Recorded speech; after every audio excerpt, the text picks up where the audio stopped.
ऐसन पंजाबिया मुखिया कहाई मुखिया। करे भौजाई है तो मौसी कहाँ सरे।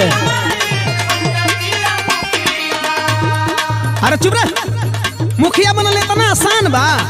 अरे आसान नहीं है काजी, ना आसान नहीं है। हमार बात सुन न, खर्चा बा चुनाव में ना दादा बचियारू। खर्चा बा चुनाव में ना दादा बचियारू। कहाँ से मुर्गा यारी कहाँ से दारू।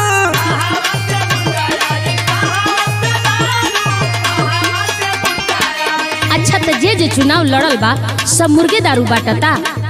अरे दारुए मुर्गा ना बटाता रे, पैसा तोरा बाबू घर ले आई। ए जी हमार बात सुनी ना कि कुछ दिन खातिर ले ला कर जा